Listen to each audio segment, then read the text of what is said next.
And action. Right, do it like Rick. Hi everybody, I'm not Rick Beato. Do the other guy. Hello internet. I'm not him either. I'm me.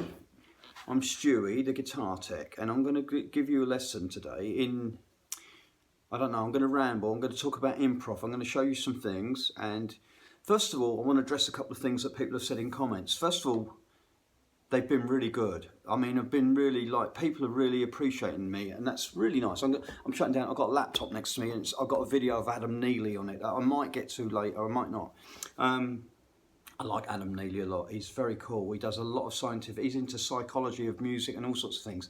He's here in New York. I'm in New York. Oh, first of all, let me tell you, because people surprise. I presume everyone knows about me. I'm English, in case you didn't know. I was born in London, but I'm actually a New Yorker. I've been in New York for nearly 30 years. Been a guitar tech nearly all of that time as well. I was actually a guitar tech. I was my own guitar tech in England way before I got to New York. I can tell you about my history and all the stuff, what I've done, who I've worked with. If you're interested, just let me know.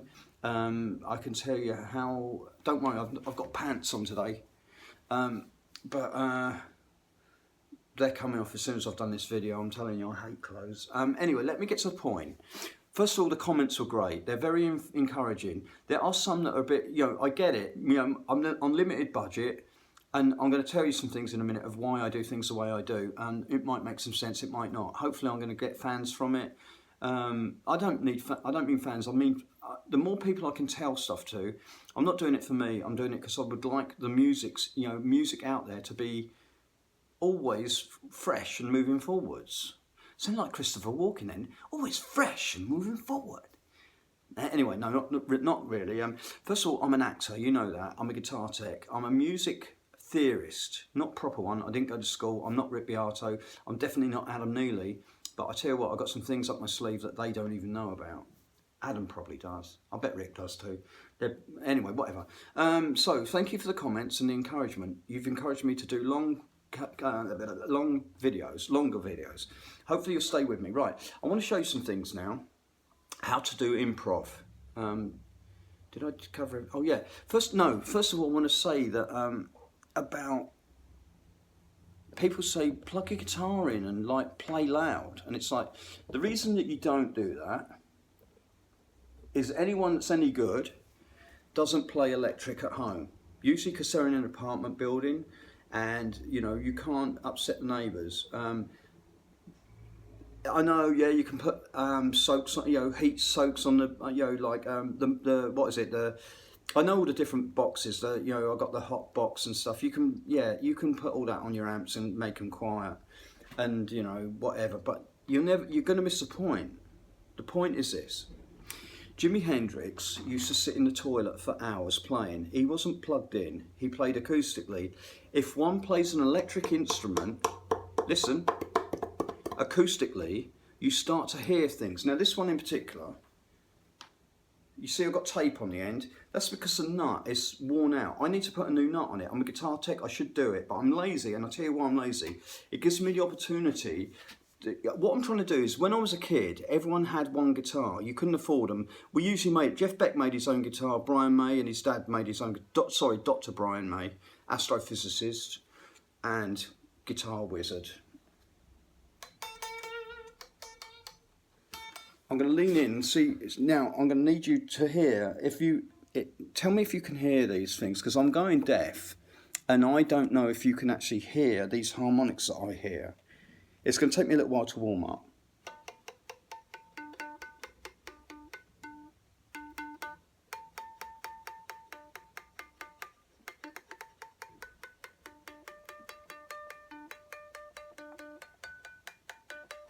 Can you hear? Are there harmonics there? Because I think I'm hearing harmonics.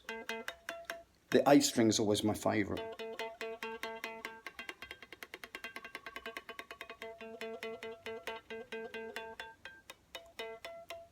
Oh, I'm starting to get it now. I'm starting to warm up.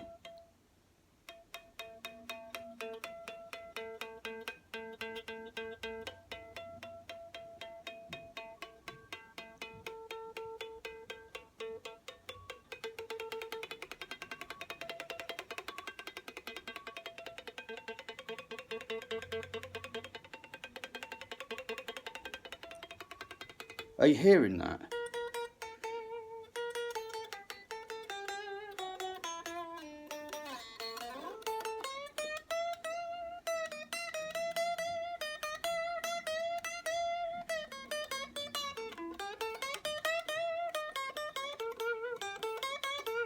Right, this is not going to work because I'm kneeling down. I'm on my knees. It's killing me. But anyway, so first of all, I need someone to send this to Rick Beato and get Dylan, his son, to tell me, are they real notes? Can he really hear this? I'm going to try it on the E string now. Can anyone hear this, or am I imagining it? Because Tesla couldn't tell if the thing that he was building was in front of him or he was imagining it. And I've developed my imagination so much that I'm imagining all these harmonics. Are they really there, people?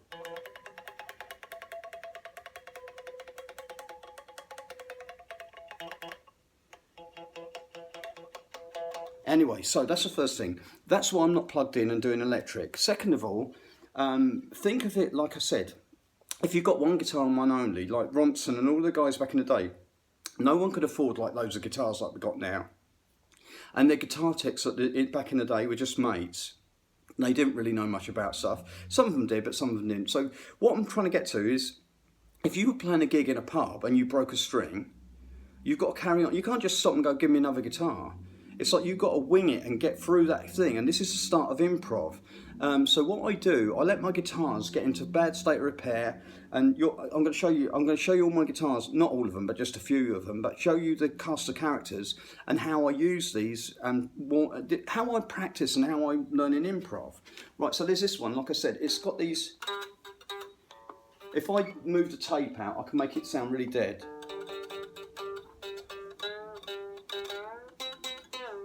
It's not going to do it now. Anyway, so whenever you put the camera on, it's like children and animals. Your guitar is like an animal. It's never going to do what you wanted it to do. And this is a part of improv.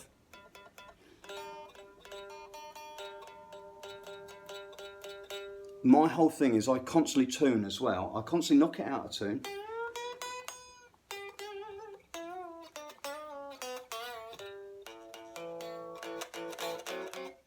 And so I've got lots of different picks here.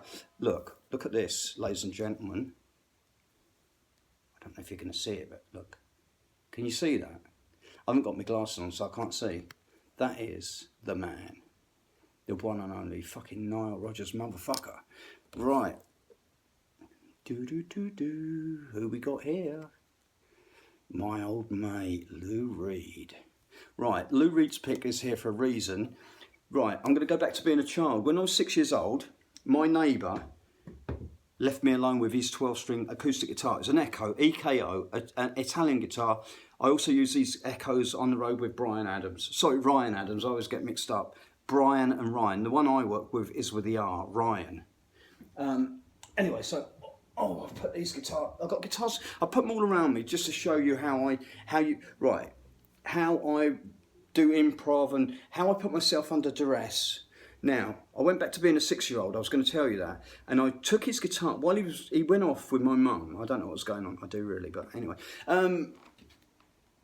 he went off and left me with a guitar, and it sounded like this, tuning-wise, it was like, that's rubbish. So, 6-year-old, picks up the guitar, fiddles with, figure out that these little things at the end make it go like, and I did this. Yeah. Right. I knew Hendrix always used his thumb. People don't realise how important.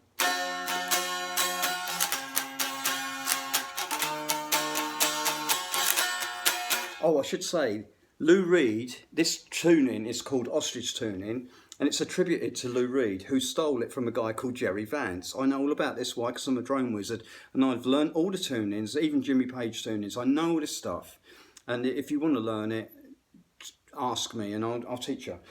So, Ostrich, don't that sound amazing? Am I nuts? Well, we know I'm nuts. So check this out. This is going to lead on to a little bit I'm going to show you in a minute. So, Oh, the other thing is I have performance anxiety and I always fuck things up. So you're my therapy. I'm going to do things. I'm going to embarrass myself because it's like none of this is. I haven't rehearsed this. I'm just going to wing it, and it's. I know I'm already getting nervous. I won't be able to do it. So anyway, check it out.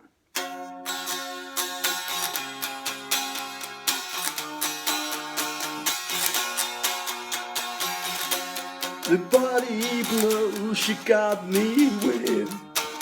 My voice is closing up and away without you.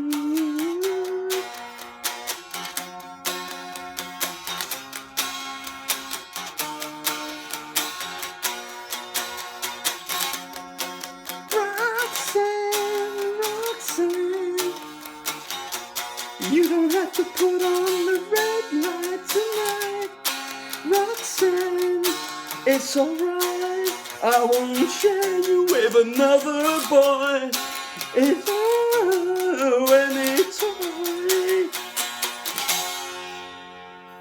Just a small town girl, going anywhere. Who did the original of that progression? Maybe this?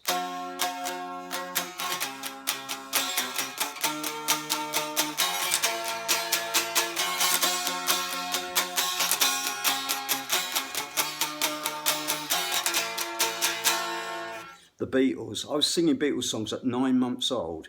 I was an idiot savant, and society, the schools, everyone knocked the shit out of me. They knocked the savant out and they left me as I'm an idiot, and I'm happy with it now. I think something happened. People like Rick Beato, the teachers couldn't teach Rick. They couldn't teach me either.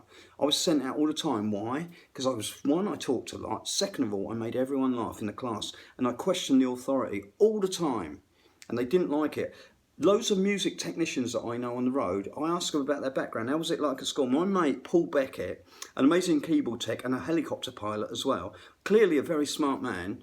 I said, Paul, what were you like at school? And he's from the north of England, so he's got a weird accent. He went, well, Stewie, I tell you what, I got expelled. And I'm like, why? Well, I said to the science teacher, he's talking bollocks. What he was saying was ridiculous, and he was like brainwashing these idiots into thinking rubbish. So they expelled me. Anyway, I've heard that story from several technicians. It seems that people that get associated with frequencies, i.e. music, often have a similar story. They're dyslexic, or they got their Asperger's, or all these things that we've got nowadays. They basically just called us stupid back in the day. My dad's generation, they called my dad a dunce. They put a hat on him with a D on it and said, you're a dunce, you're stupid. He was dyslexic, that's all. The man could read books like crazy. He just couldn't read. He knew what the words were, but as soon as he went to write them, he couldn't. It's like we can't remember. I can spell a word 15 different ways, and none of them look right. Anyway, so.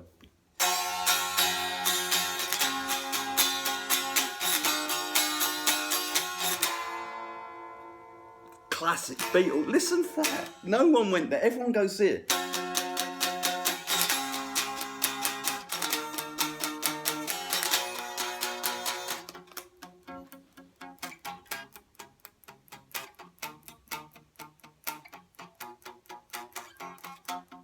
I don't mind you coming here and wasting all my time. Anyway, everyone does that, but the Beatles, Paul McCartney, it's got to be McCartney, left-handed. Ringo Starr, left-handed. Jimi Hendrix, left-handed. Albert King, left-handed. Tony Iommie, left-handed. Kurt Cobain, not Kirk, I always get mixed up. Kirk Hammett and Kurt Cobain. Kurt, not left-handed. Kurt, left-handed. Kirk, not left-handed.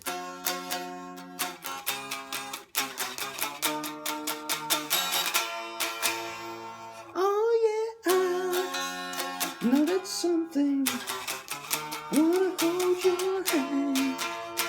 Oh God, Beatles, so clever. And I'll tell you why. I can tell you why the Beatles are so good and why you won't get any of the harmonies. Because the Beatles were working from all the music theory, like Gene Barrett, all the film producers back in the day. The guy who did Pink Panther, not Tony Visconti, who's my mate. The other guy,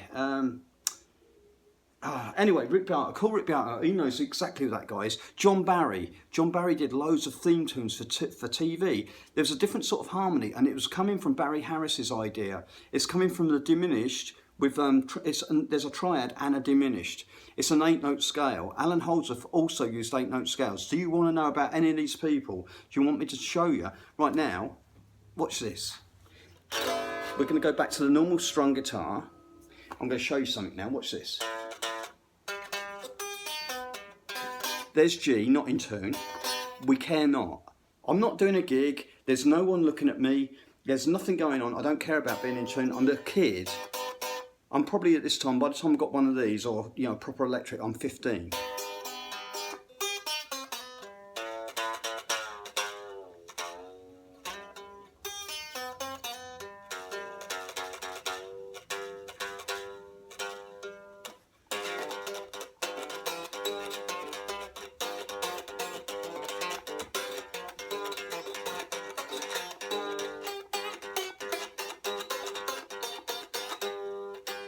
I wouldn't have done major scale when I was young. That's the indoctrination of music where they said diatonic, play major scale. I would have always done Mixolydian. I might have even done Dorian.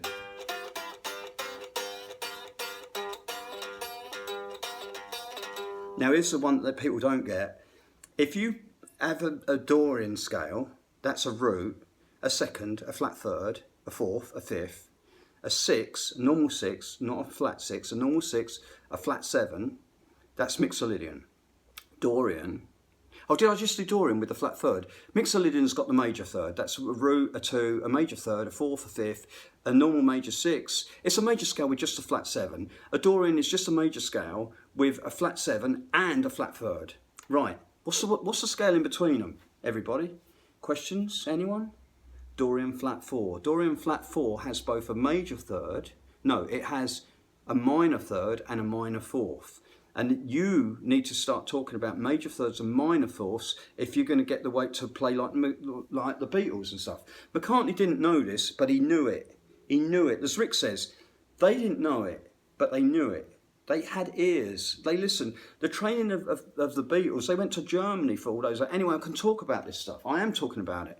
I'm moving on though. Listen, I've tuned everything to G. Not everything. I've brought the A string down to G. So now it's great for doing like this. Sort of bluesy.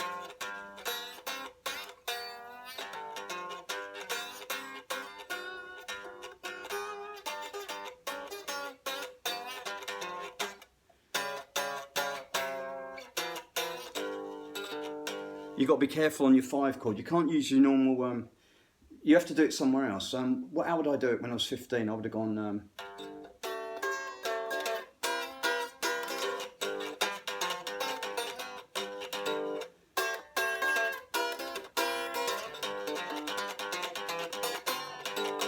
Anyway, so now, that's one of the tunings I did as a kid. It's called A down to G. Everything else is normal and out of tune, but that's okay. I'm not doing it, I'm not in a band, I'm not on a gig, I don't care, I'm not going to have performance anxiety, and you are not going to freak me out. Right, here's the next part of it.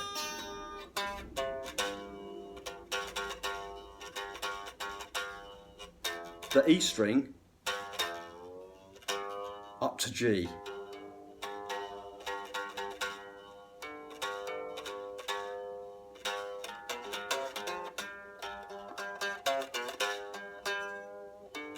I took the A up too high. See, this is the other thing when you're a guitar tech like me, you just love tuning guitars. I love just, for all of you, you're annoyed by it, you want tune, oh get it in, get me to play. What I found with a lot of really good players is they enjoy.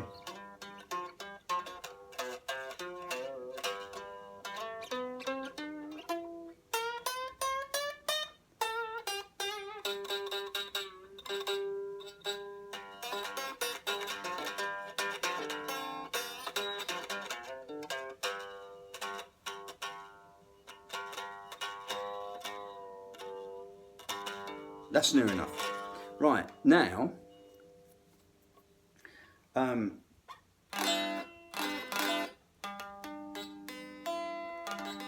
That's a G9, I think. But with the Hendrix thumb. Like, I'm doing nothing. All these fingers are free to do other things. When you're beginning guitar, you do things. Lou Reed told me this. He said, whenever I did anything, I did it. Hey, whenever I did anything, it was a cheap man way. I always just used my thumb. Right, so Lou Reed did a lot of that. Hendrix did a lot of that. They both experimented a lot with guitar feedback, which is what I do. So.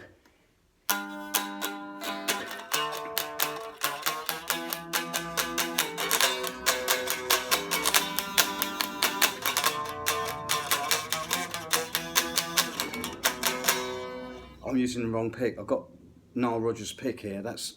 I'm hammering away. That pick is meant to be. That's meant to be a funky pick. It's meant to be like.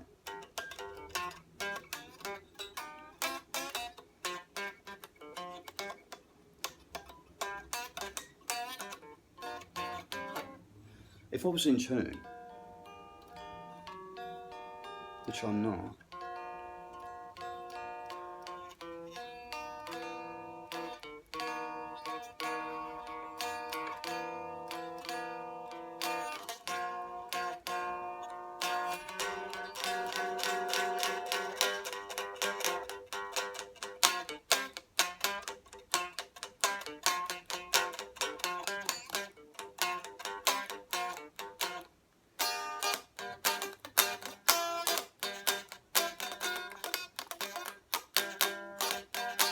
Oh, what's the other one that he would do?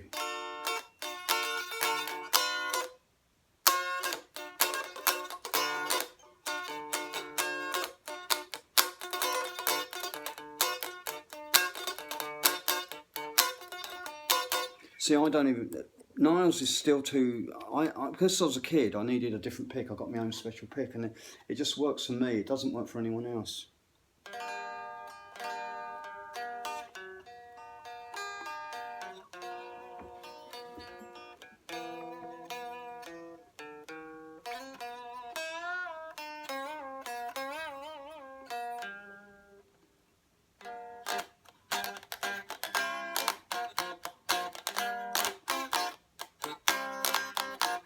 That's not in G, but anyway, I specialise in doing the wrong riff out of tune in the wrong key and getting everyone dancing on the dance floor. I used to do it when I was a kid. I could just play anything wrongly so well that people didn't know it was out of tune.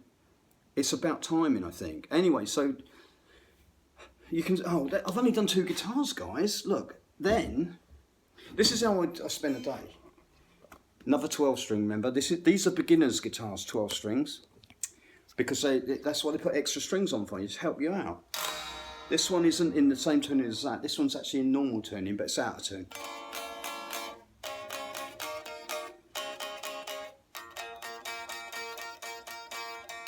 Now, if you wanted to play like a harpsichord, you'd do something like this.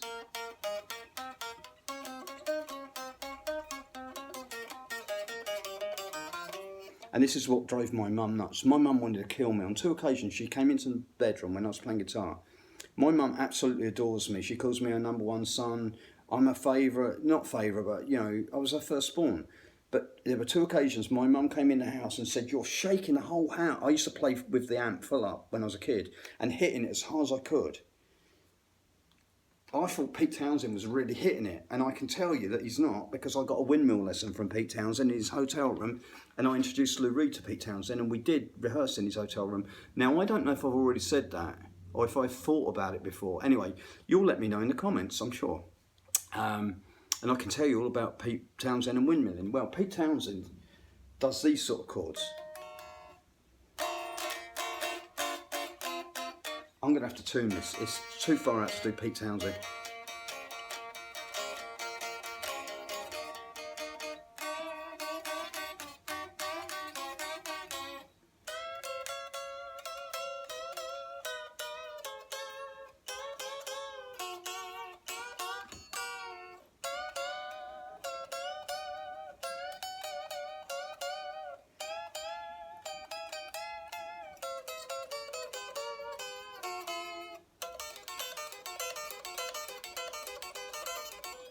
See, I'm not ready for this one.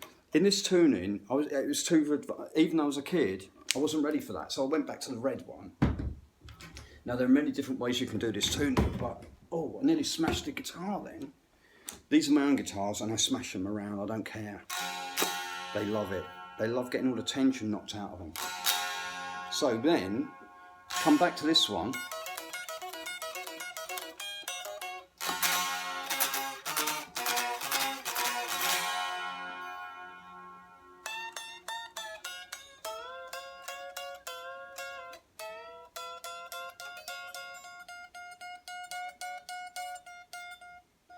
The thing is, when you're doing two strings together and they're meant to be the same note, you start bending them and they go, it's really hard.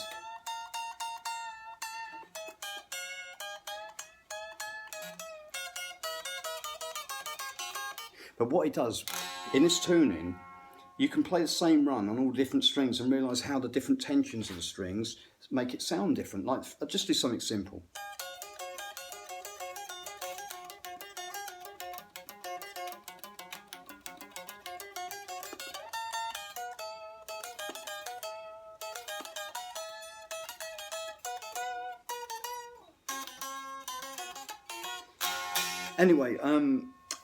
Anyway, so there's this. I've got to get through all these guitars. So you've already heard this one. Now, the other thing I've been doing is, I told you all the best guitarists are left-handed, and I want to work with this hand. I got focal dysphobia or whatever it's called, that finger. So what I try and do is I exercise it in isolation. That means I do things like this.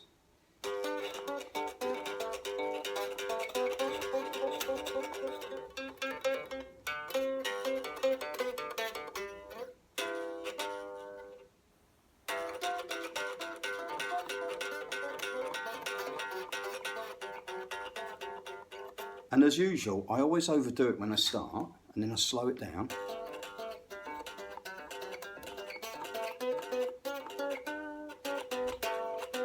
Lydian. Oh, I'm in the wrong tuning.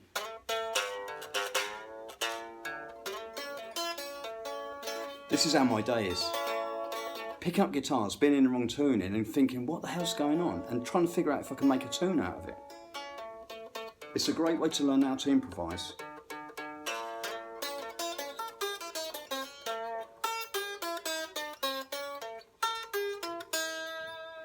That's a major flat 5. It's like Lydian, but it's going the other way. You know, they both come from different directions. If you've got an Ionian flat 5, that's the same as a Lydian, going up. You've got a sharp 4 going up and a flat 5 coming down. They're two different scales. Check out the Ionian flat 5 and you will be led to the Dorian flat 4, which is, Dorian flat 4 is also the blues major scale, except in the 7-note form you get given the flat 7 as well, which is kind of cool because it's a dominant chord. Now, also on the 7th degree of that scale, you've got the minor blues scale, which is what, Stu? Well, most people don't play the flat 2 on it, unless you're playing metal, then it's great. I'm going to do it in B for you. B, C, D, E, F, which is a flat 5, G, which is a flat 6, A, which is a flat 7. So it's basically it's a half diminished or a Locrian scale. No, that's not true. It's a Locrian scale when it's in major tuning, but when you do a major with a flat 5, let's go back and do it again. B is the root, C is the flat 2, D is the flat 3, E is the 4, F is the flat 5, G flat is a double flat 6 working from B. Now I know you get all bent out of shape about double flat 6 and triple flat 7. I would like you to think of it like this. Look at a major scale. I'm going to use this ruler. Like you've got a root, a second, a third, a fourth, tone, tone, semitone, big gap, little gap, a fifth, big gap, sixth, big gap, seventh, big gap, and then, so tone, tone, semitone, tone, tone, tone, semitone. But it's all there. It's called a template. You drop it down anywhere on the guitar and that's always meant to be true. Now you start modifying that. You make, say, for example, the 4, you sharpen it. Now it's called Lydian. Or let's put the 4 back so it's a major scale and you flatten the 7. That's now Mixolydian. Anyway, so the point being is we only go, because we only use major scale modes, and we get into double harmonic major, which is brilliant. That's a flat 2, a root, a flat 2, a 3, a 4, a 5 and a flat 6. The flat 6 is one of the most important notes out of that scale for me. It's the Paul McCartney note, it's the one that's going to make you sad, and it's also in the harmonic major scale. Look, I'm going to play it.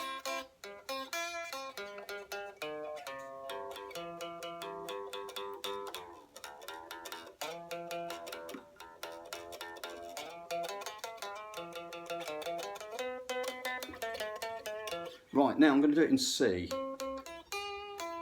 So you're playing something in C, C major. That note right there. That's now you're in the harmonic major, and it gives you an augmented chord, and it also gives you a diminished chord. I'm not sure where that is though, the diminished. It's there. And it also gives you a Phrygian flat 4 chord, which is the Hendrix chord. It comes straight out of the harmonic major. Don't listen to the bullshit that they tell you. Right,